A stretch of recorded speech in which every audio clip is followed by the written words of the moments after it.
Adrenergic neurons release norepinephrine as the primary neurotransmitter. It is also known as noradrenaline. These neurons are found in the central nervous system and also in the sympathetic nervous system, where they serve as links between ganglia and the effector organs. Epinephrine, or also known as adrenaline, is the main neurotransmitter excreted from the adrenal medulla. And dopamine, which has an important role as a neurotransmitter in the CNS.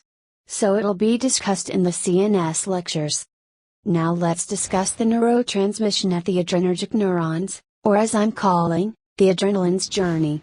This journey involves synthesis of dopamine, followed by noradrenaline, then adrenaline, then storage, release and binding to receptors, followed by removal of the neurotransmitter from the synaptic cleft.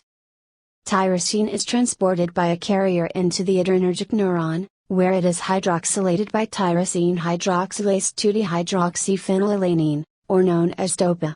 And this is the rate-limiting step in the formation of norepinephrine. DOPA is then decarboxylated by L-amino acid decarboxylase, to form dopamine in the presynaptic neuron. Then dopamine is transported into synaptic vesicles by an amine transporter system. This carrier system is blocked by reserpine, which we'll discuss later. Dopamine is next hydroxylated to form norepinephrine by the enzyme dopamine beta hydroxylase. As we discussed before in synaptic transmission video, when an action potential arrived to the nerve ending, voltage-sensitive calcium channels on the presynaptic membrane open, causing an increase in the concentration of intracellular calcium.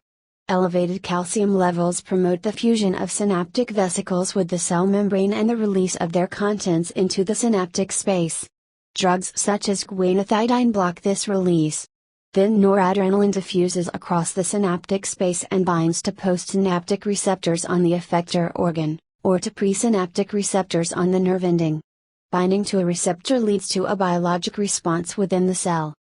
Then comes the last step, which is the removal of noradrenaline, and actually there are multiple options for this process to be done. Noradrenaline may diffuse out of the synaptic cleft and enter the systemic circulation. Or it may be metabolized to inactive metabolites, that will be excreted in urine, by catechol-O-methyltransferase, known as COMT, in the synaptic space. Or it may undergoes reuptake into the neuron. The reuptake by the neuronal membrane involves a sodium chloride-dependent norepinephrine transporter, that can be inhibited by tricyclic antidepressants, such as imipramine, by serotonin norepinephrine reuptake inhibitors such as duloxetine, or by cocaine, which we'll discuss later. Reuptake of norepinephrine into the presynaptic neuron is the primary mechanism for termination of its effects. Once norepinephrine re-enters the adrenergic neuron, it may be taken up into synaptic vesicles via the amine transporter system, so it'll be ready for release by another action potential. Or it can be oxidized by monoamine oxidase, known as MAO, present in neuronal mitochondria, producing inactive metabolites that are excreted in urine. Noradrenaline undergoes methylation in the adrenal medulla producing adrenaline. This is the adrenaline's journey.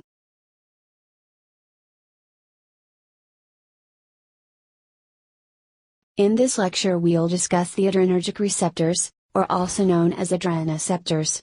They are classified into two main families of receptors, alpha and beta receptors. Each of these receptor types has a number of specific receptor subtypes that have been identified. They are classified according to their responses to the adrenergic agonists, epinephrine, norepinephrine, and isoproterenol. To simplify this, let's check the chemical structures of these three agents. And let's make a simplified representation of them. The affinity for beta receptors increases as the group on the amine nitrogen gets larger.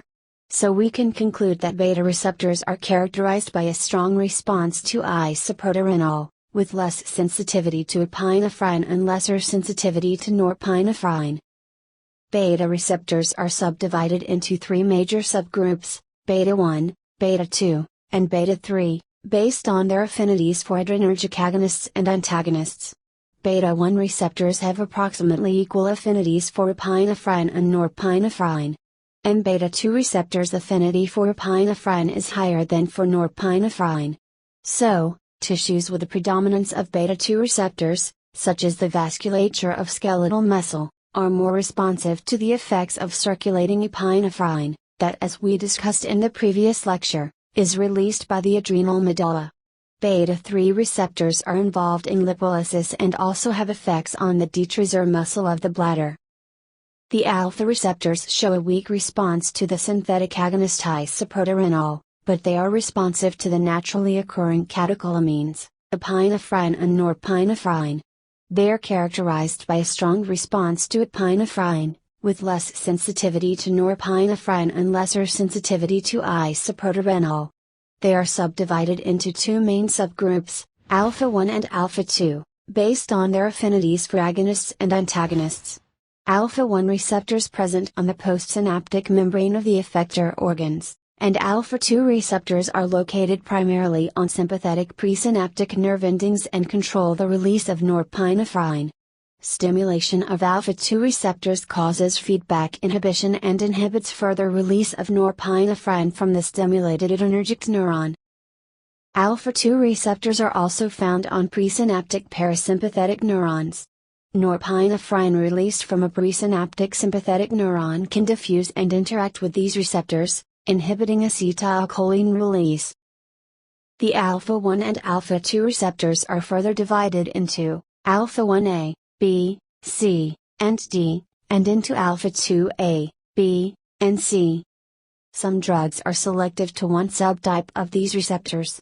For example, tamsulosin is a selective alpha 1A, which is found primarily in the urinary tract and prostate gland, so it is used to treat benign prostatic hyperplasia, with fewer cardiovascular side effects as it does not affect the alpha 1B subtype found in the blood vessels. We've already discussed the autonomic receptors' distribution and effects in details in a previous lecture, but let's summarize it again in a minute. The activation of alpha 1 receptors produces vasoconstriction, increased peripheral resistance, increased blood pressure, mydriasis, and increased closure of internal sphincter of the bladder. The activation of alpha 2 receptors produces inhibition of norepinephrine release, inhibition of acetylcholine release and inhibition of insulin release. The activation of beta 1 receptors produces tachycardia, increased myocardial contractility, and increased release of renin. The activation of beta 2 receptors produces skeletal muscles vasodilatation, bronchodilation, increased muscle and liver glycogenolysis, increased release of glucagon, and relaxed uterine smooth muscle. The activation of beta 3 receptors increases lipolysis.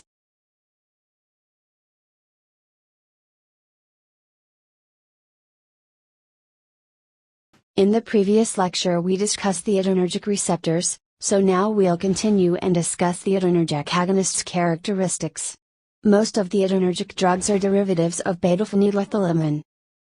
There are two places available for substitutions, either on the benzene ring, or on the ethylamine side chains. This produces a variety of compounds with varying affinity and selectivity to alpha and beta receptors, and also controls the ability to penetrate the CNS. So, there are two important structural features in these drugs, the number and location of hydroxyl substitutions on the benzene ring, and the nature of the substituent on the amino nitrogen. Adrenergic agonists have been classified to two main groups, catecholamines and non-catecholamines. Catecholamines are those compounds that have 3,4-dihydroxybenzene group, or in other words, they have two hydroxyl groups on the benzene ring at the positions 3 and 4. Such as epinephrine, norepinephrine, isoproterenol, and dopamine. Having these two hydroxyl groups allows catecholamines to show the highest potency in directly activating alpha or beta receptors, and is also responsible for their rapid inactivation and metabolism, by COMT postsynaptically and by MAO intraneuronally, as well as by COMT and MAO in the gut wall, and by MAO in the liver. So, catecholamines have a brief period of action when given parenterally, and they are ineffective when administered orally as they are readily metabolized. The two hydroxyl groups make catecholamine more polar, so they do not readily penetrate into the CNS. Nevertheless, most catecholamines may produce anxiety, tremor, and headaches, and these effects are attributable to action on the CNS. Non-catecholamines are those compounds lacking the catechol hydroxyl groups, so they are not inactivated by COMT, and they are poor substrates for MAO. So they have longer half-lives and duration of action than catecholamines. These agents include Phenylephrine, Ephedrine, and Amphetamine. Lack of polar hydroxyl groups makes these agents more lipid-soluble, permitting greater access to the CNS. Substitutions on the amine nitrogen have an important role in determining beta and alpha selectivity of the adrenergic agonist, and we've discussed that in details in the previous lecture. The affinity for beta receptors increases as the group on the amine nitrogen gets larger. So the affinities order to beta receptors, isoproterenol, followed by epinephrine, and then norepinephrine. And for alpha receptors, epinephrine, followed by norepinephrine, and then isoproterenol. Now let's talk about the mechanism of action of the adrenergic agonists. They either work directly, indirectly, or both. The direct-acting agonists act directly on alpha or beta receptors, producing effects similar to those produced from the stimulation of sympathetic nerves, or from the release of epinephrine from the adrenal medulla. Examples of these agents are epinephrine, norepinephrine, isoproterenol, and phenylephrine. The indirect-acting agonists work either by blocking the reuptake of norepinephrine, and increases the concentration of norepinephrine in synapse, so increases its effects, such as cocaine. Or they enhance the release of norepinephrine from the cytoplasmic vesicles of the adrenergic neuron, such as amphetamines. And the mixed-action agonists, such as ephedrine and its stereoisomer, pseudoephedrine, both stimulate adrenoceptors directly and release norepinephrine from the adrenergic neurons.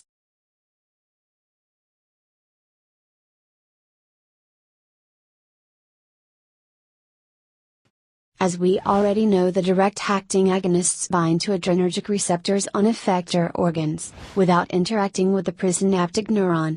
They are widely used clinically.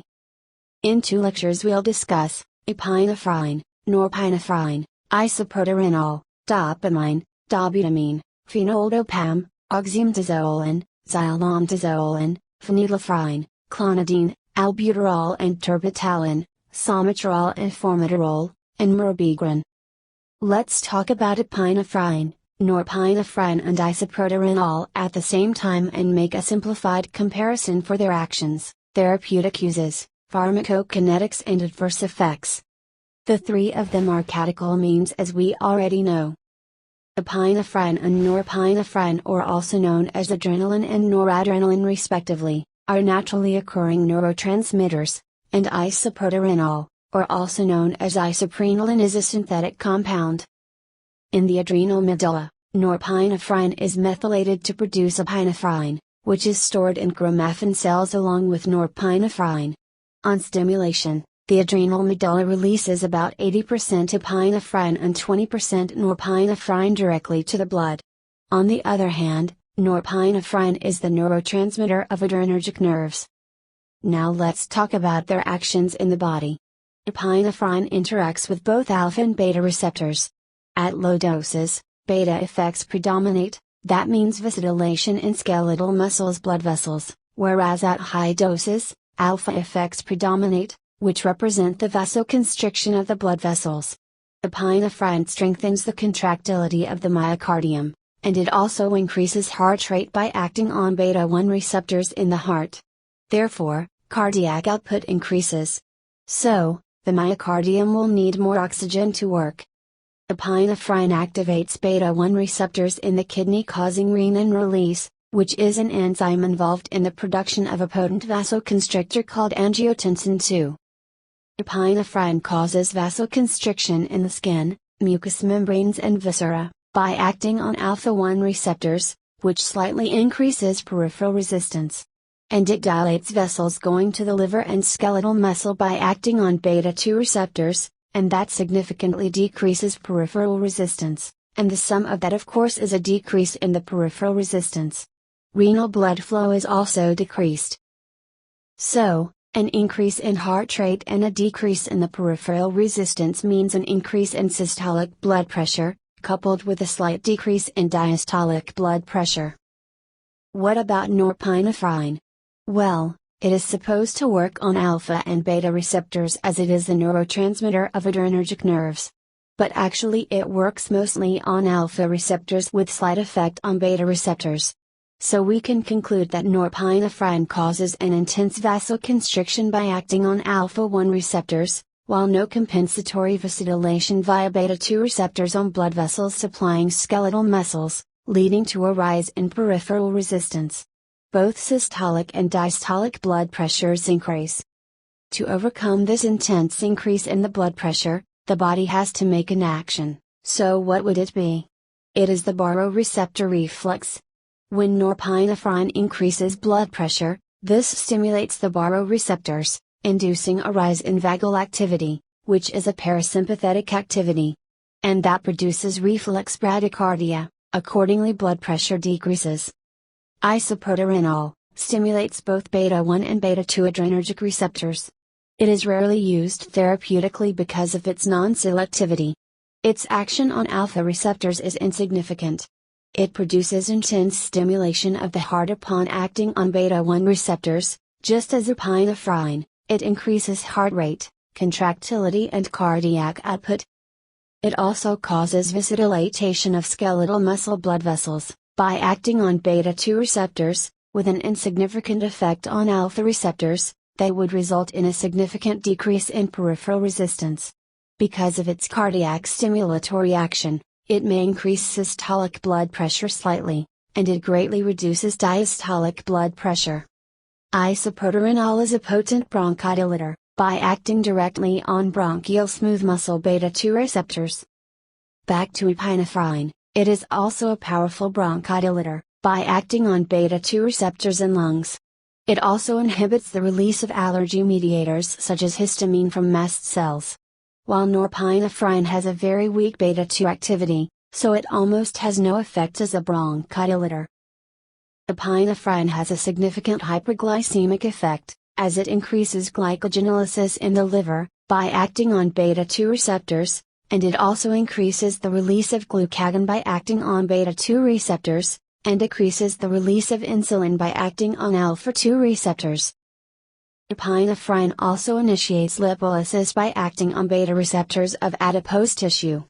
After talking about their actions, let's talk about their therapeutic uses.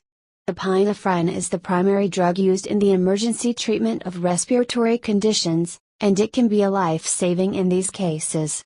So, it is the drug of choice in treatment of acute asthma and anaphylactic shock. And it is also the drug of choice for the treatment of type 1 hypersensitivity reactions, including anaphylaxis, in response to allergens. It may also be used to restore cardiac rhythm in patients with cardiac arrest. It is used with local anesthetic solutions to increase the duration of local anesthesia, by producing vasoconstriction at the site of injection. And this allows the local anesthetic to persist at the injection site for a longer time before being absorbed into the systemic circulation. And very weak solutions of epinephrine can also be applied topically to vasoconstrict mucous membranes and control oozing of capillary blood, such as nose bleeding. While norepinephrine is used to treat shock, because it increases vascular resistance, and that increases blood pressure. But it has no other clinically significant uses. The use of isoprenaline has largely been replaced with other drugs because of its non-selectivity, but it may be used as intravenous injection in case of cardiac arrest, heart block, and shock. And also in management of bronchospasm during anesthesia. Let's now talk about their pharmacokinetics. As all of them are catecholamines, so as we discussed in the previous lecture, they are rapidly metabolized by MAO and COMT, and their metabolites are excreted in urine. Epinephrine has a rapid onset and a brief duration of action. The preferred route is intramuscular, in the anterior thigh, due to rapid absorption. But in emergency cases, epinephrine is given intravenously to provide the most rapid onset of action. It may also be given subcutaneously, by endotracheal tube, and by inhalation. Norepinephrine and isoprenaline are given intravenously for rapid onset of action. And finally, the adverse effects. Epinephrine can produce adverse CNS effects that include anxiety, fear, tension, headache, and tremor. Epinephrine dose should be monitored with some patients, as it can trigger cardiac arrhythmias, particularly if the patient is receiving digoxin. It may enhance cardiovascular actions in patients with hyperthyroidism, so the dose must be reduced in these individuals. It increases the release of endogenous stores of glucose. So in diabetic patients, dosages of insulin may have to be increased. It can also induce pulmonary edema. And some drug interactions may also be a problem. Inhalation anesthetics also sensitize the heart to the effects of epinephrine, which may lead to tachycardia. Non-selective beta blockers prevent vasodilatory effects of epinephrine on beta-2 receptors, leaving alpha receptor stimulation unopposed, which leads to increased peripheral resistance and increased blood pressure. Norepinephrine's adverse effects are similar to epinephrine. In addition, norepinephrine is a potent vasoconstrictor, so if leakage of drug from the vessel into tissues surrounding the injection site occurs, it can cause tissue necrosis. So it should not be administered in peripheral veins, if possible. Alpha receptor antagonists, which we'll discuss later, can be used to counteract the impaired circulation produced from norepinephrine. And finally, the adverse effects of isoproterenol are similar to those of epinephrine. So, as you see, you can remember these three drugs by epinephrine, alpha and beta, norepinephrine, mostly alpha, and isoproterenol, mostly beta.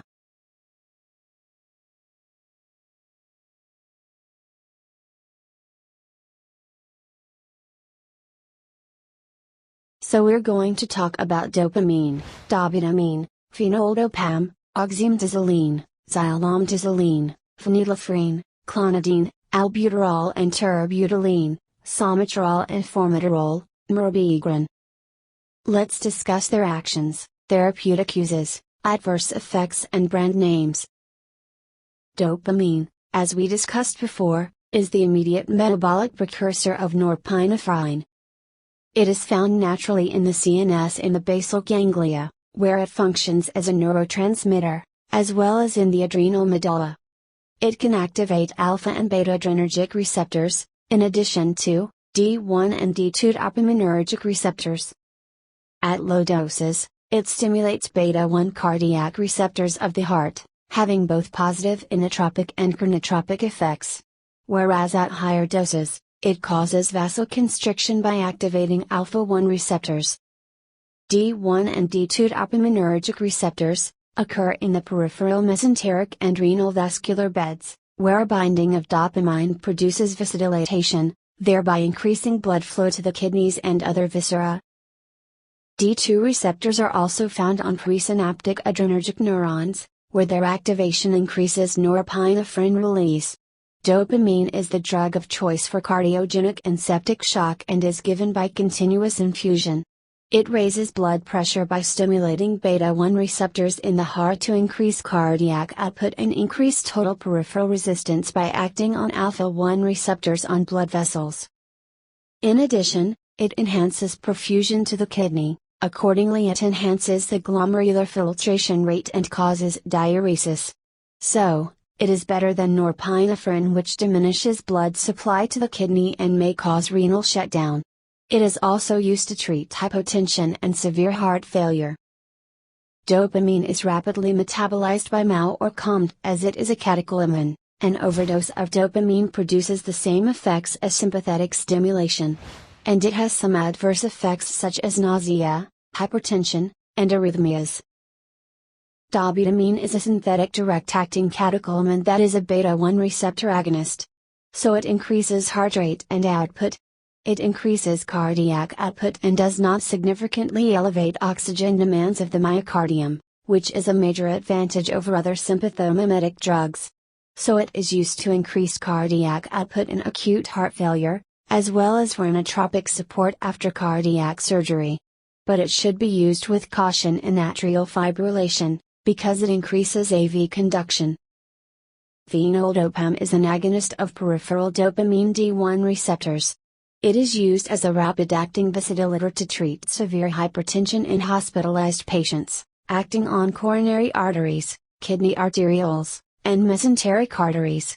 It has some adverse effects such as headache, flushing, dizziness, nausea, vomiting, and tachycardia as a reflex to vasodilation. Oxymetazoline is a direct-acting synthetic adrenergic agonist that stimulates both alpha-1 and alpha-2 adrenergic receptors. It is found as nasal spray decongestants, as well as in ophthalmic drops for the relief of redness of the eyes associated with swimming, colds, and contact lenses. Oxymetazoline directly stimulates alpha receptors on blood vessels supplying the nasal mucosa and conjunctiva, producing vasoconstriction and decreasing congestion. It is absorbed in the systemic circulation and may produce nervousness, headaches, and trouble sleeping. Local irritation and sneezing may occur with intranasal administration. Rebound congestion and dependence are observed with long-term use. Xylometazoline is an alpha-adrenergic agonist. It is used directly in the nose as a spray or drops to improve symptoms of nasal congestion, allergic rhinitis, and sinusitis. Side effects include trouble sleeping, irritation of the nose, nausea, and headache. Long-term use is not recommended due to rebound congestion and dependence. Phenylephrine is a direct-acting synthetic adrenergic drug that binds primarily to alpha-1 receptors. So it is a vasoconstrictor that raises both systolic and diastolic blood pressures. It acts as a nasal decongestant when applied topically or taken orally. Large doses can cause hypertensive headache and cardiac irregularities. Clonidine is an alpha-2 agonist, decreasing sympathetic outflow, so it is used for the treatment of hypertension. It can also be used to minimize the symptoms that accompany withdrawal from opiates, tobacco smoking, and benzodiazepines.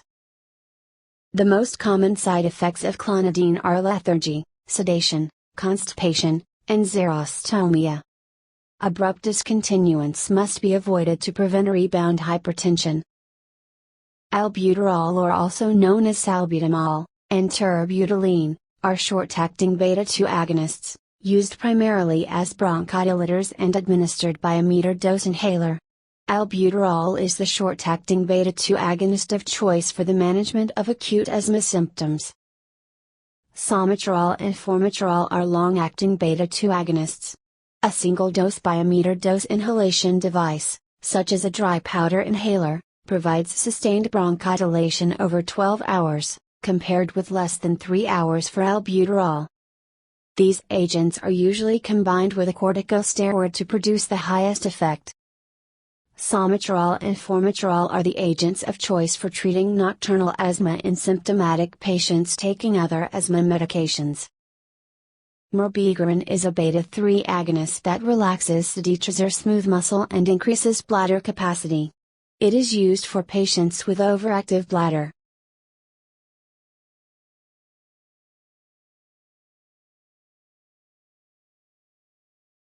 As we said before, the indirect acting adrenergic agonists cause the release, inhibit the reuptake, or inhibit the degradation of epinephrine or norepinephrine. They potentiate the effects of epinephrine or norepinephrine produced endogenously, but do not have a direct effect on the postsynaptic receptors. Amphetamine, the first thing you should know about it that it has a strong stimulant effect on the CNS, and it is highly addictive drug. Amphetamine acts by releasing intracellular stores of catecholamines, such as norepinephrine and dopamine. It also inhibits MAO, and is a weak reuptake transport inhibitor. So, high levels of catecholamines are readily released into synaptic spaces, leading to a marked CNS stimulation, and an increase in blood pressure and heart stimulation. Its therapeutic use is limited due to psychological and physiological dependence. But it is used in certain conditions such as attention deficit hyperactivity disorder, or known as ADHD, which is a condition in some young children, characterized by hyperkinetic and lack the ability to be involved in any activity for longer than a few minutes. It is also used in narcolepsy, which is a relatively rare sleep disorder that is characterized by uncontrollable bouts of sleepiness during the day. and also used in appetite suppression. More information about amphetamine and its derivatives will be discussed in the CNS lectures. Tyramine is another agent that enhances the release of catecholamines from nerve terminals, increasing their concentration in synapse and potentiating their effects. Actually, it is not a clinically useful drug, but it is important because it is found in fermented food, such as aged cheese and Chianti wine. It is a normal byproduct of tyrosine metabolism. Normally, it is oxidized by MAO in the gastrointestinal tract. But, it can precipitate serious vasopressor episodes in patients receiving MAO inhibitors. Cocaine is a widely available and highly addictive drug. It acts by blocking the reuptake of the catecholamines into the presynaptic terminals, thus increasing the amount of catecholamines available at the synapse. And this potentiates and prolongs the CNS and peripheral actions of these catecholamines. The prolongation of dopaminergic effects in the brain's pleasure system, which is called the limbic system, produces the intense euphoria that cocaine initially causes. But chronic intake of cocaine depletes dopamine, and that triggers craving for cocaine that temporarily relieves severe depression. More information will be discussed in the CNS lectures. Now let's talk about the last type of the adrenergic agonists, the mixed-action adrenergic agonists. They both act by enhancing the release of stored norepinephrine from nerve endings, and also directly stimulate both alpha and beta receptors, such as ephedrine and pseudoephedrine. They are not catecholamines and are poor substrates for COMT and MAO, so they have a long duration of action. They are absorbed orally and they penetrate into the CNS, but pseudoephedrine has fewer CNS effects. Ephedrine is eliminated largely unchanged in urine, and pseudoephedrine undergoes incomplete hepatic metabolism before elimination in urine. Ephedrine produces a mild CNS stimulation. It also raises systolic and diastolic blood pressures by vasoconstriction and cardiac stimulation. It also produces bronchodilation, but it is less potent and slower acting than epinephrine or isoproterenol. So it can be used to prevent asthma attacks. It can also be used as oral nasal decongestant. Pseudoephedrine is primarily used orally to treat nasal and sinus congestion. But it has been illegally used to produce methamphetamine. So products containing pseudoephedrine have certain restrictions.